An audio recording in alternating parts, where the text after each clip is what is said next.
ਵਿਆਹ ਦੇ ਪਹਿਲੇ ਦਿਨ ਹੀ ਮੈਨੂੰ ਪਤਾ ਲੱਗ ਗਿਆ ਸੀ ਕਿ ਮੈਨੂੰ ਆਪਣੀ ਸੱਸ ਤੇ ਨਨਾਣ ਨੂੰ ਖੁਸ਼ ਰੱਖਣਾ ਹੋਵੇਗਾ। ਮੇਰਾ ਘਰ ਵਾਲਾ ਤਾਂ ਮੇਰੀ ਹਰ ਇੱਕ ਗੱਲ ਨਿੱਕੀ ਨਿੱਕੀ ਮੰਨਦਾ ਸੀ। ਮੇਰੀ ਸੱਸ ਦਾ ਸੁਭਾਅ ਵੀ ਵਧੀਆ ਸੀ, ਪਰ ਮੇਰੀ ਨਨਾਣ ਬਹੁਤ ਗੁੱਸੇਖੋਰ ਸੁਭਾਅ ਦੀ ਸੀ। ਮੇਰੀ ਨਨਾਣ ਦੀ ਉਮਰ 36 ਸਾਲ ਦੀ ਹੋ ਗਈ ਸੀ, ਪਰ ਉਸ ਦਾ ਅਜੇ ਤੱਕ ਵਿਆਹ ਨਹੀਂ ਸੀ ਹੋਇਆ। ਇਸ ਕਰਕੇ ਉਸ ਦਾ ਸੁਭਾਅ ਚਿੜਚਿੜਾ ਹੋਇਆ ਪਿਆ ਸੀ।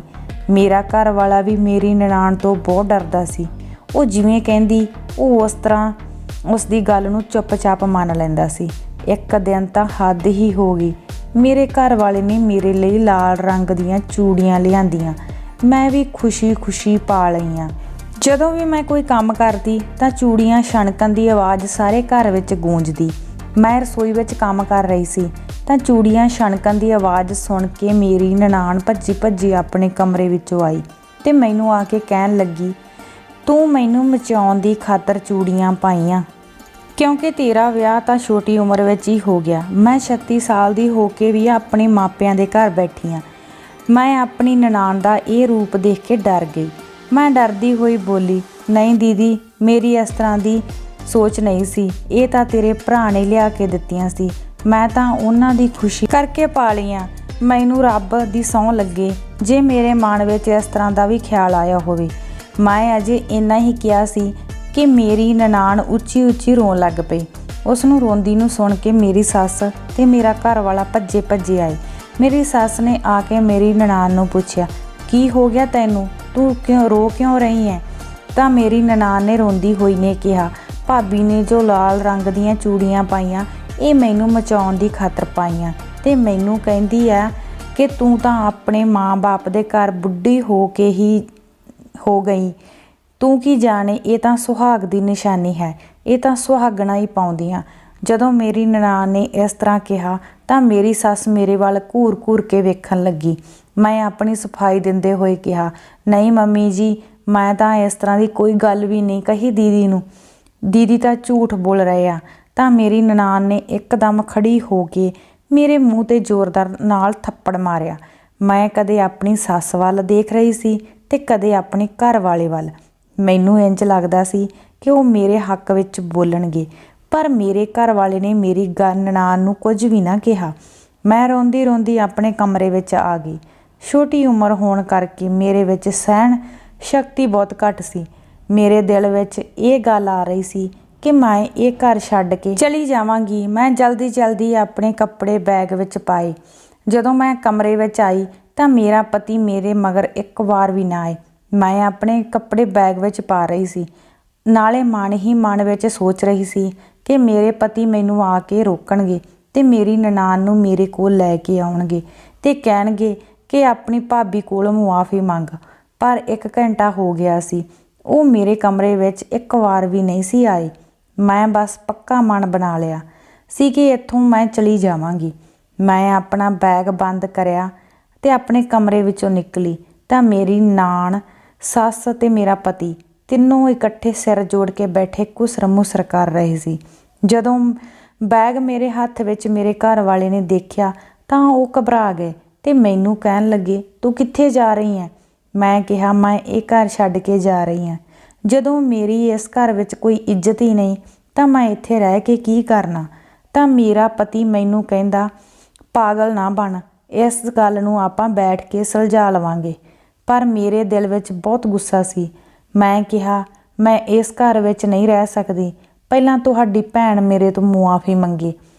ਮੈਂ ਉਹਨਾਂ ਚਿਰ ਇਸ ਘਰ ਵਿੱਚ ਨਹੀਂ ਰਹਾਂਗੀ ਕਿਉਂਕਿ ਮੇਰੀ ਕੋਈ ਗਲਤੀ ਨਹੀਂ, ਮੈਂ ਕੁਝ ਨਹੀਂ ਸੀ ਕਿਹਾ।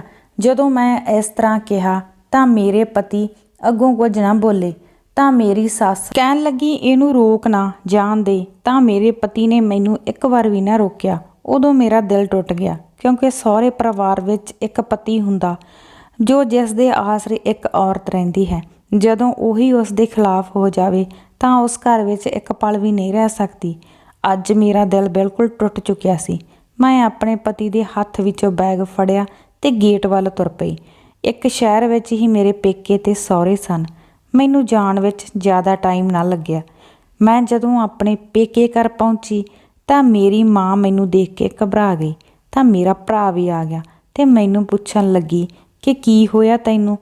ਮੈਂ ਸਾਰੀ ਗੱਲ ਦੱਸੀ ਕਿ ਕਿਸ ਤਰ੍ਹਾਂ ਮੇਰੀ ਨਨਾਣ ਨੇ ਝੂਠ ਬੋਲ ਕੇ ਮੇਰੇ ਮੂੰਹ ਦੇ ਉੱਪਰ ਥੱਪੜ ਮਾਰਿਆ। ਮੈਂ ਜਦੋਂ ਸਾਰੀ ਗੱਲ ਦੱਸੀ ਤਾਂ ਮੇਰੀ ਮਾਂ ਨੇ ਕਿਹਾ ਕਿ ਜਦੋਂ ਤੇਰੇ ਪਾਪਾ ਆਉਣਗੇ ਤਾਂ ਆਪਾਂ ਗੱਲ ਕਰਾਂਗੇ।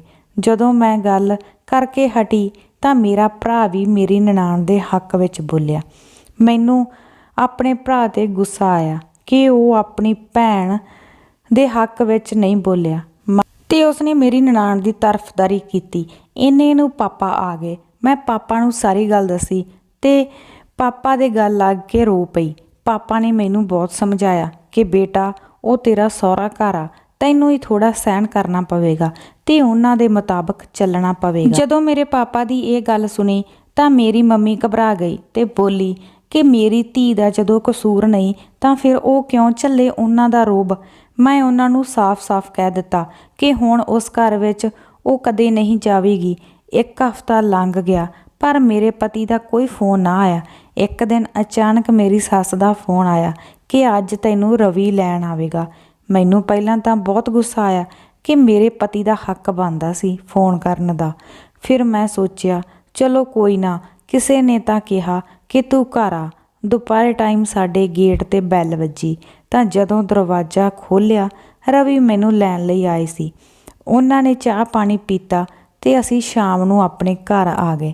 ਜਦੋਂ ਮੈਂ ਘਰ ਆਈ ਤਾਂ ਮੈਂ ਆਪਣੀ ਸੱਸ ਅਤੇ ਨਨਾਣ ਦਾ ਬਦਲਿਆ ਸੁਭਾਅ ਦੇਖਿਆ ਤਾਂ ਮੈਨੂੰ ਯਕੀਨ ਨਾ ਆਇਆ। ਮੇਰੀ ਨਨਾਣ ਨੇ ਪਹਿਲਾਂ ਮੇਰੇ ਤੋਂ ਮੁਆਫ਼ੀ ਮੰਗੀ, ਫਿਰ ਕਹਿੰਦੀ ਭਾਬੀ ਮੇਰੇ ਤੋਂ ਗਲਤੀ ਹੋ ਗਈ ਆ, ਮੈਂ ਜਾਣ ਬੁੱਝ ਕੇ ਤੈਨੂੰ ਦੁਖੀ ਕਰਨ ਮਾਰੀ ਨੇ ਕਰਿਆ ਸੀ। ਹੁਣ ਮੇਰੀ ਸੱਸ ਤੇ ਨਨਾਣ ਮੇਰੇ ਨਾਲ ਕੰਮ ਵੀ ਕਰਵਾ ਦਿੰਦੀਆਂ ਸੀ।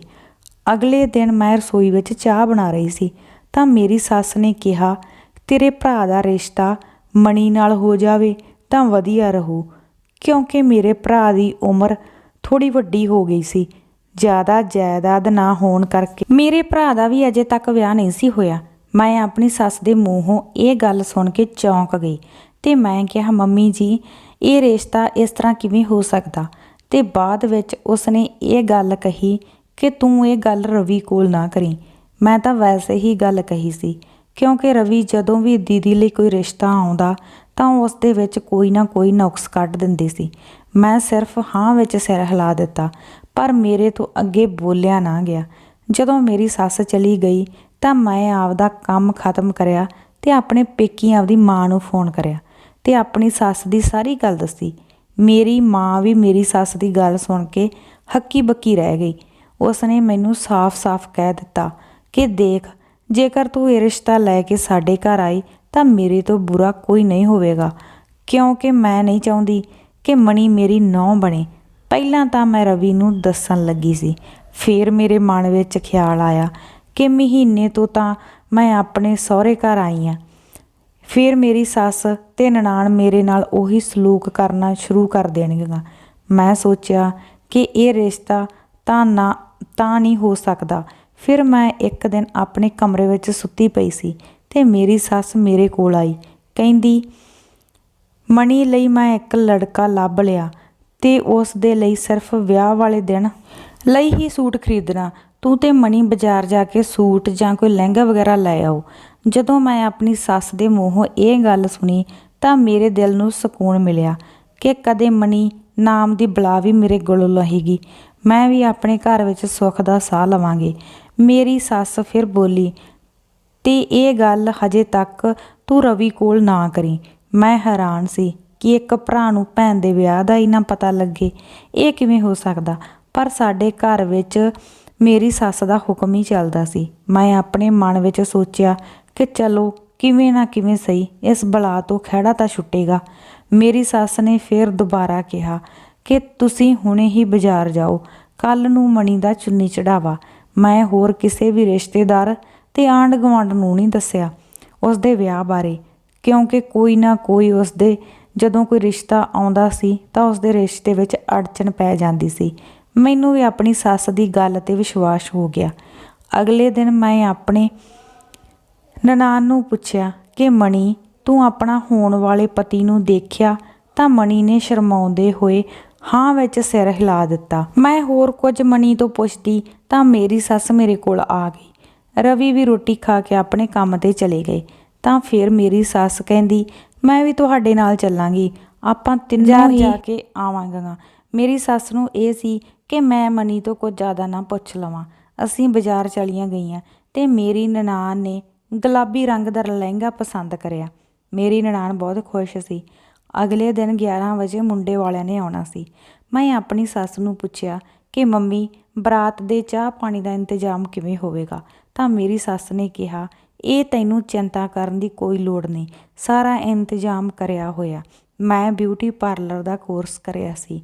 ਤਾਂ ਮੇਰੀ ਸੱਸ ਨੇ ਕਿਹਾ ਕਿ ਤੂੰ ਹੀ ਮਣੀ ਨੂੰ ਤਿਆਰ ਕਰ ਦੇ।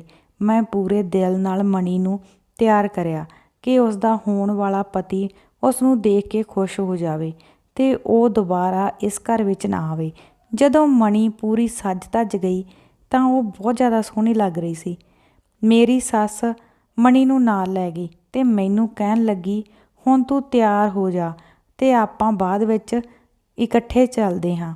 ਮੈਂ ਤਿਆਰ ਹੋਣ ਲਈ ਮੇਕਅਪ ਕਰਨ ਲੱਗ ਪਈ ਤਾਂ ਅਚਾਨਕ ਮੇਰੇ ਕਮਰੇ ਦਾ ਗੇਟ ਬੰਦ ਹੋ ਗਿਆ। ਜਦੋਂ ਮੈਂ ਗੇਟ ਨੂੰ ਖੋਲ੍ਹਣ ਲੱਗੀ ਤਾਂ ਗੇਟ ਨਾ ਖੁੱਲ੍ਹਿਆ। ਮੈਂ ਬਹੁਤ ਆਵਾਜ਼ਾਂ ਮਾਰੀਆਂ ਪਰ ਮੇਰੀ ਕਿਸੇ ਨੇ ਕੋਈ ਨਾ ਸੁਣੀ। ਥੱਕ ਹਾਰ ਕੇ ਅੱਧੇ ਘੰਟੇ ਬਾਅਦ ਮੈਂ ਬੈੱਡ 'ਤੇ ਪੈ ਗਈ। ਮੇਰਾ ਰੋ ਰੋ ਕੇ ਬੁਰਾ ਹਾਲ ਹੋ ਗਿਆ ਸੀ। ਜਦੋਂ ਰਵੀ ਕੰਮ ਤੋਂ ਵਾਪਸ ਆਏ ਤਾਂ ਉਹਨਾਂ ਨੇ ਜਦੋਂ ਕਮਰੇ ਦਾ ਗੇਟ ਖੋਲ੍ਹਿਆ, ਉਹ ਮੈਨੂੰ ਦੇਖ ਕੇ ਹੱਸਣ ਲੱਗ ਪਏ ਤੇ ਮੈਨੂੰ ਕਹਿੰਦੇ ਕਿ ਇੰਨਾ ਸੱਜ ਧੱਜ ਕੇ ਕਿਵੇਂ ਕਮਰਾ ਬੰਦ ਕਰਕੇ ਬੈਠੀ ਐ? ਉਦੋਂ ਸ਼ਾਮ ਦਾ ਟਾਈਮ ਸੀ। ਮੇਰੀ ਸੱਸ ਵੀ ਮੇਰੇ ਕੋਲ ਆ ਗਈ ਤੇ ਮੈਨੂੰ ਕਹਿੰਦੀ ਕਿ ਤੂੰ ਤਾਂ ਕਮਰਾ ਬੰਦ ਕਰਕੇ ਹੀ ਬੈਠ ਗਈ। ਮੈਂ ਆਪਣੀ ਸੱਸ ਨੂੰ ਕਿਹਾ ਕਿ ਮੰਮੀ, ਗੇਟ ਤੁਸੀਂ ਬੰਦ ਕਰਿਆ ਸੀ, ਮੈਂ ਤਾਂ ਤਿਆਰ ਹੋ ਰਹੀ ਸੀ।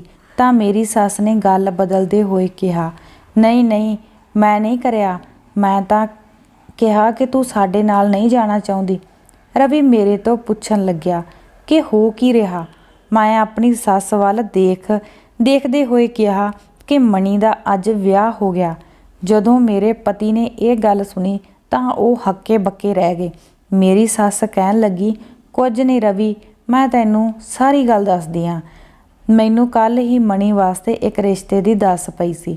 ਤਾਂ ਮੈਂ ਜ਼ਿਆਦਾ ਗੱਲ ਨੂੰ ਨਾ ਵਧਾਉਂਦੇ ਹੋਏ ਮੈਂ ਕਿਹਾ ਕਿ ਅਜਿਹੀ ਹਰ ਇੱਕ ਰਿਸ਼ਤੇ ਵਿੱਚ ਕੋਈ ਨਾ ਕੋਈ ਅੜਚਨ ਆ ਜਾਂਦੀ ਹੈ। ਤਾਂ ਇਸ ਬਾਰੇ ਮੈਂ ਜ਼ਿਆਦਾ ਸੋਚਿਆ ਨਾ।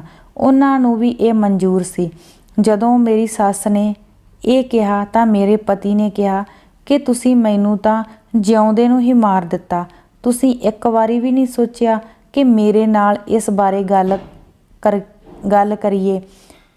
ਇੱਕ ਭੈਣ ਦਾ ਵਿਆਹ ਹੋਵੇ ਤੇ ਭਰਾ ਨੂੰ ਪਤਾ ਹੀ ਨਾ ਹੋਵੇ। ਉਸ ਦਿਨ ਮੰਮੀ ਨਾਲ ਮੇਰੇ ਪਤੀ ਬਹੁਤ ਗੁੱਸੇ ਹੋਏ ਤੇ ਉਹਨਾਂ ਨੇ ਰਾਤ ਨੂੰ ਰੋਟੀ ਵੀ ਨਾ ਖਾਧੀ ਤੇ ਨਾ ਹੀ ਮੰਮੀ ਨੂੰ ਬੁਲਾਇਆ। ਮੈਂ ਰਵੀ ਨੂੰ ਬਹੁਤ ਸਮਝਾਇਆ ਕਿ ਇਸ ਸਭ ਦੀ ਜ਼ਿੰਮੇਦਾਰ ਮੰਮੀ ਨੇ, ਤੁਸੀਂ ਟੈਨਸ਼ਨ ਨਾ ਲਵੋ। ਜੇ ਕੁਝ ਦੀਦੀ ਨਾਲ ਮਾੜਾ ਹੋਇਆ ਤਾਂ ਉਹ ਵੀ ਆਪੇ ਹੀ ਸੰਭਾਲਣਗੇ। ਪਰ ਰਵੀ ਨੇ ਮੈਨੂੰ ਵੀ ਕੁਝ ਨਾ ਕਿਹਾ। ਅਗਲੇ ਦਿਨ ਜਦੋਂ ਰਵੀ ਕੰਮ 'ਤੇ ਚਲੇ ਗਿਆ ਤਾਂ ਮੰਮੀ ਮੈਨੂੰ ਕਹਿੰਦੇ ਕਿ ਮੈਂ ਮਣੀ ਨੂੰ ਮਿਲਣ ਜਾ ਰਹੀ ਹਾਂ ਉਹਦੇ ਸਹੁਰੇ ਘਰ। ਮੈਂ ਮੰਮੀ ਨੂੰ ਕਿਹਾ ਕਿ ਮੈਂ ਵੀ ਤੁਹਾਡੇ ਨਾਲ ਜਾਵਾਂਗੀ ਤੇ ਦੀਦੀ ਨੂੰ ਮਿਲ ਕੇ ਆਵਾਂਗੀ। ਜੋ ਮੇਰੀ ਸੱਸ ਨੇ ਮੈਨੂੰ ਕਿਹਾ ਤਾਂ ਉਹ ਮੈਂ ਸੁਣ ਕੇ ਹੈਰਾਨ ਰਹਿ ਗਈ। ਮੰਮੀ ਮੈਨੂੰ ਕਹਿੰਦੇ ਕਿ ਤੂੰ ਕਦੇ ਵੀ ਉਸਦੇ ਸਹੁਰੇ ਘਰ ਨਹੀਂ ਜਾਵੇਂਗੀ ਤੇ ਇਹ ਆਪਣੇ ਦਿਮਾਗ ਵਿੱਚੋਂ ਕੱਢ ਦੇ। ਜੇ ਤੂੰ ਉਸਦੇ ਸਹੁਰੇ ਘਰ ਉਸ ਨੂੰ ਮਿਲਣ ਗਈ ਤਾਂ ਮੈਂ ਤੈਨੂੰ ਆਪਦੇ ਪੁੱਤ ਤੋਂ ਤਲਾਕ ਦਵਾ ਦੇਵਾਂਗੀ। ਮੈਂ ਡਰ ਗਈ। ਰਵੀ ਤਾਂ ਪਹਿਲਾਂ ਹੀ ਮੰਮੀ ਦਾ ਕਹਿਣਾ ਮੰਨਦੇ ਸੀ। ਮੈਂ ਆਪਣੇ ਦਿਮਾਗ ਵਿੱਚ ਸੋਚਿਆ ਕਿ ਮੈਨੂੰ ਕੀ, ਮੈਂ ਕਿਸੇ ਤੋਂ ਕੀ ਲੈਣਾ। ਉਹ ਜਿੱਥੇ ਵੀ ਰਵੇ, ਉੱਦਾਂ ਵੀ ਉਹ ਉਸ ਨੂੰ ਤੰਗ ਹੀ ਕਰਦੀ ਸੀ। ਉਹ ਜਿੱਥੇ ਵੀ ਹੈ, ਮੈਨੂੰ ਉਸ ਨਾਲ ਕੋਈ ਲੈਣਾ ਦੇਣਾ ਨਹੀਂ। ਪਰ ਮੇਰੇ ਹਰ ਦਮ ਦਿਮਾਗ ਵਿੱਚ ਮਣੀ ਇਹ ਗੱਲ ਰਹਿੰਦੀ ਸੀ ਕਿ ਮਣੀ ਦਾ ਵਿਆਹ ਕਿੱਥੇ ਹੋਇਆ। ਇੱਕ ਦਿਨ ਮੈਂ ਤਾਂ ਰਸੋਈ ਵਿੱਚ ਕੰਮ ਕਰ ਰਹੀ ਸੀ ਤੇ ਮੰਮੀ ਆਪਣੇ ਕਮਰੇ ਵਿੱਚ ਬੈਠੇ ਸੀ। ਮੈਂ ਜਦੋਂ ਉਹਨਾਂ ਨੂੰ ਚਾਹ ਫੜਾਉਣ ਗਈ ਤਾਂ ਮੈਂ ਜੋ ਦੇਖਿਆ, ਮੇਰੇ ਤਾਂ ਹੋਸ਼ ਉੱਡ ਗਏ। ਮੈਂ ਦੀਦੀ ਦੇ ਪਤੀ ਨੂੰ ਦੇਖ ਕੇ ਹੱਕੀ ਬੱਕੀ ਰਹਿ ਗਈ। ਮੈਂ ਮੰਮੀ ਨੂੰ ਚਾਹ ਫੜਾ ਕੇ ਰੋਂਦੀ ਰੋਂਦੀ ਘਰ ਤੋਂ ਬਾਹਰ ਨਿਕਲ ਗਈ ਅਤੇ ਆਪਣੇ ਪੇਕੇ ਘਰ ਚਲੀ ਗਈ। ਜਦੋਂ ਮੇਰੀ ਮਾਂ ਨੇ ਗੇਟ ਖੋਲ੍ਹਿਆ ਤਾਂ ਮੈਂ ਆਪਣੀ ਮਾਂ ਦੇ ਗਲ ਲੱਗ ਕੇ ਰੋਣ ਲੱਗ ਪਈ। ਮੈਂ ਮੰਮੀ ਨੂੰ ਕਿਹਾ ਕਿ ਪਾਪਾ ਕਿੱਥੇ ਨੇ? ਉਹ ਕਹਿੰਦੀ, ਕੀ ਗੱਲ ਹੋਈ? ਤੂੰ ਇੰਨਾ ਗੁੱਸੇ ਵਿੱਚ ਕਿਉਂ ਹੈ? ਪਾਪਾ ਤੇਰੇ ਕੰਮ 'ਤੇ ਗਏ ਹੋਏ ਨੇ, ਆਉਣ ਵਾਲੇ ਨੇ। ਮੈਂ ਉਹਨਾਂ ਚੁੱਪ ਕਰਕੇ ਬੈਠ ਗਈ। ਇੰਨੇ ਨੂੰ ਪਾਪਾ ਆ ਗਏ ਅਤੇ ਮੈਂ ਪਾਪਾ ਨੂੰ ਦੇਖ ਕੇ ਗੁੱਸੇ ਵਿੱਚ ਕਿਹਾ ਕਿ ਪਾਪਾ, ਤੁਸੀਂ ਜੋ ਮੇਰੀ ਮਾਂ ਨੂੰ ਧੋਖਾ ਦਿੱਤਾ ਠੀਕ ਨਹੀਂ ਕਰਿਆ। ਤਾਂ ਉਹ ਮੇਰੀ ਗੱਲ ਸੁਣ ਕੇ ਹੈਰਾਨ ਰਹਿ ਗਏ ਤੇ ਕਹਿਣ ਲੱਗੇ ਕਿ ਕੀ ਹੋਇਆ ਤੈਨੂੰ? ਮੈਂ ਤੇਰੀ ਮਾਂ ਨੂੰ ਕਦੋਂ ਧੋਖਾ ਦਿੱਤਾ? ਮੈਂ ਕੀ ਕੀਤਾ? ਤਾਂ ਮੈਂ ਕਿਹਾ ਕਿ ਤੁਸੀਂ ਮਣੀ ਨਾਲ ਵਿਆਹ ਕਿਉਂ ਕਰਵਾਇਆ? ਉਹ ਮੇਰੀ ਗੱਲ ਸੁਣ ਕੇ ਘਬਰਾ ਗਏ ਤੇ ਮੇਰੀ ਮੰਮੀ ਇਹ ਸੁਣ ਕੇ ਡਿੱਗ ਪਏ। ਮੈਂ ਮੰਮੀ ਨੂੰ ਪਾਣੀ ਪਿਆਇਆ ਤੇ ਬੈੱਡ ਤੇ ਪਾ ਦਿੱਤਾ। ਤਾਂ ਮੇਰੇ ਪਾਪਾ ਕਹਿਣ ਲੱਗੇ, ਮੈਂ ਕਿਸੇ ਨੂੰ ਧੋਖਾ ਨਹੀਂ ਦਿੱਤਾ, ਤੁਸੀਂ ਮੇਰੀ ਗੱਲ ਤਾਂ ਸੁਣ ਲਓ ਸਾਰੀ। ਮੈਂ ਕਿਹਾ, ਪਾਪਾ, ਮੈਂ ਅੱਖੀਂ ਦੇਖਿਆ ਜਦੋਂ ਤੁਸੀਂ ਮੇਰੀ ਸੱਸ ਨਾਲ ਵੀਡੀਓ ਕਾਲ ਕਰਕੇ ਗੱਲ ਕਰ ਰਹੇ ਸੀ ਤਾਂ ਤੁਸੀਂ ਮਣੀ ਦੇ ਪਿੱਛੇ ਖੜੇ ਸੀ। ਤਾਂ ਉਸਨੇ ਕਿਹਾ, ਹਾਂ, ਮੈਂ ਪਿੱਛੇ ਖੜਾ ਸੀ। ਮੈਂ ਆਪਣੇ ਨੂੰਹ ਤੇ ਪੁੱਤ ਨੂੰ ਮਿਲਣ ਗਿਆ ਸੀ। ਮਣੀ ਬਹੁਤ ਵਧੀਆ ਕੁੜੀ ਆ। ਤੇਰਾ ਭਰਾ ਤੇ ਮਣੀ ਆਪਸ ਵਿੱਚ ਪਿਆਰ ਕਰਦੇ ਸੀ। ਤਾਂ ਮੈਂ ਪਾਪਾ ਦੀ ਇਹ ਗੱਲ ਸੁਣ ਕੇ ਹੈਰਾਨ ਰਹਿ ਗਈ। ਮਣੀ ਦੀ ਉਮਰ 36 ਸਾਲ ਆ ਤੇ ਮੇਰੇ ਭਰਾ ਦੀ ਉਮਰ 27 ਸਾਲ। ਇੰਨਾ ਫਰਕ ਥੋੜ੍ਹਾ ਹੁੰਦਾ। ਮਣੀ ਤਾਂ ਇੱਕ ਲੜਾਕੀ ਕੁੜੀ ਆ। ਤਾਂ ਮੇਰੇ ਪਾਪਾ ਨੇ ਕਿਹਾ ਕਿ ਮੈਨੂੰ ਇੱਕ ਦਿਨ ਸਹਿਜ ਨੇ ਦੱਸਿਆ ਕਿ ਮੈਂ ਮਣੀ ਨੂੰ ਪਸੰਦ ਕਰਦਾ। ਫਿਰ ਮੈਂ ਤੇਰੇ ਬਾਰੇ ਸੋਚਿਆ ਕਿ ਤੂੰ ਤੇ ਮਣੀ ਦੀ ਆਪਸ ਵਿੱਚ ਸਾਰਾ ਦਿਨ ਲੜਾਈ ਹੁੰਦੀ ਰਹਿੰਦੀ ਹੈ। ਮੈਂ ਸਹਿਜ ਨੂੰ ਕਿਹਾ ਕਿ ਮਣੀ ਗੁੱਸੇ ਵਾਲੇ ਸੁਭਾਅ ਦੀ ਕੁੜੀ ਹੈ। ਤਾਂ ਸਹਿਜ ਨੇ ਕਿਹਾ, ਨਹੀਂ ਪਾਪਾ, ਤੁਸੀਂ ਬੇਫਿਕਰ ਹੋ ਜਾਓ, ਮੈਂ ਮਣੀ ਨੂੰ ਚੰਗੀ ਤਰ੍ਹਾਂ ਜਾਣਦਾ। ਉਹ ਬਹੁਤ ਵਧੀਆ ਸੁਭਾਅ ਦੀ ਕੁੜੀ ਆ। ਮੈਂ ਤੁਹਾਨੂੰ ਦੱਸ ਤਾਂ ਦਿੰਦਾ, ਪਰ ਤੁਸੀਂ ਇਸ ਰਿਸ਼ਤੇ ਦੇ ਖਿਲਾਫ ਸੀ ਤੇ ਤੇਰੀ ਮਾਂ ਤਾਂ ਮਣੀ ਨੂੰ ਬਿਲਕੁਲ ਵੀ ਪਸੰਦ ਨਹੀਂ ਸੀ ਕਰਦੀ। ਇਸ ਕਰਕੇ ਮੈਂ ਤੇ ਤੇਰੀ ਸੱਸ ਨੇ ਦੋਹਾਂ ਨੇ ਸਲਾਹ ਕਰਕੇ ਮਣੀ ਦਾ ਤੇ ਸਹਿਜ ਦਾ ਵਿਆਹ ਕਰ ਦਿੱਤਾ। ਮੈਂ ਪਾਪਾ ਨਾਲ ਬਹੁਤ ਗੁੱਸੇ ਹੋਈ ਕਿ ਤੁਸੀਂ ਇਹ ਰਿਸ਼ਤਾ ਕਰਨ ਤੋਂ ਪਹਿਲਾਂ ਇੱਕ ਵਾਰ ਸੋਚ ਤਾਂ ਲੈਂਦੇ। ਤਾਂ ਮੇਰੇ ਪਾਪਾ ਨੇ ਕਿਹਾ, ਮੈਂ ਜੋ ਕਰਿਆ ਠੀਕ ਹੀ ਕਰਿਆ। ਮੈਂ ਇੰਨਾ ਕਹਿ ਕੇ ਆਪਣੇ ਘਰ ਆ ਗਈ। ਮੈਂ ਘਰ ਆ ਕੇ ਰਵੀ ਨੂੰ ਸਾਰੀ ਸੱਚਾਈ ਦੱਸੀ। ਪਹਿਲਾਂ ਤਾਂ ਉਹ ਘਬਰਾ ਗਏ, ਫਿਰ ਉਹਨਾਂ ਦੇ ਚਿਹਰੇ 'ਤੇ ਅਚਾਨਕ ਮੁਸਕਰਾਹਟ ਆ ਗਈ।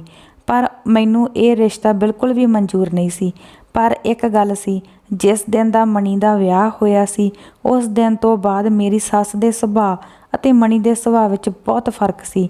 ਮਣੀ ਮੇਰੇ ਨਾਲ ਗੱਲ ਕਰਨਾ ਚਾਹੁੰਦੀ ਸੀ, ਪਰ ਮੇਰੇ ਦਿਲ ਵਿੱਚ। ਫਿਰ ਮੇਰੇ ਪਾਪਾ ਨੇ ਮੈਨੂੰ ਇੱਕ ਦਿਨ ਫੋਨ ਕਰਿਆ ਤੇ ਕਿਹਾ ਕਿ ਪੁੱਤ, ਜਦੋਂ ਸਹਿਜ ਤੇ ਮਣੀ ਦੋਵੇਂ ਖੁਸ਼ ਆ ਤਾਂ ਤੂੰ ਕਿਉਂ ਦੁਖੀ ਹੁੰਦੀ ਹੈ? ਹਾਂਜੀ ਦੋਸਤੋ, ਤੁਹਾਡੇ ਅੱਜ ਦੀ ਕਹਾਣੀ ਬਾਰੇ ਕੀ ਰਾਏ ਨੇ? ਤੁਸੀਂ ਆਪਣੇ ਕਮੈਂਟਾਂ ਰਾਹੀਂ ਸਾਨੂੰ ਜ਼ਰੂਰ ਦੱਸਿਓ। ਜੇਕਰ ਤੁਹਾਨੂੰ ਅੱਜ ਦੀ ਕਹਾਣੀ ਵਧੀਆ ਲੱਗੀ ਤਾਂ ਪਲੀਜ਼ ਲਾਈਕ ਸ਼ੇਅਰ ਜ਼ਰੂਰ ਕਰ ਦਿਓ ਅਤੇ ਚੈਨਲ ਨੂੰ ਸਬਸਕ੍ਰਾਈਬ ਜ਼ਰੂਰ ਕਰ ਲਿਓ ਤਾਂ ਕਿ ਤੁਹਾਡੇ ਲਈ ਅਸੀਂ ਨਵੀਆਂ ਤੋਂ ਨਵੀਆਂ ਕਹਾਣੀਆਂ ਲੈ ਕੇ ਆਉਂਦੇ ਰਹੀਏ। ਤੁਸੀਂ ਆਪਣਾ ਕੀਮਤੀ ਵਕਤ ਸਾਡੀ ਕਹਾਣੀ ਨੂੰ ਦਿੱਤਾ, ਤੁਹਾਡਾ ਤਹਿ ਦਿਲੋਂ ਧੰਨਵਾਦ। ਮਿਲਾਂਗੇ ਜੀ ਕਿਸੇ ਕੱਲ੍ਹ ਨੂੰ ਨਵੀਂ ਕਹਾਣੀ ਦੇ ਨਾਲ। ਤਦ ਤੱਕ ਲਈ ਸਤਿ ਸ਼੍ਰੀ ਅਕਾਲ।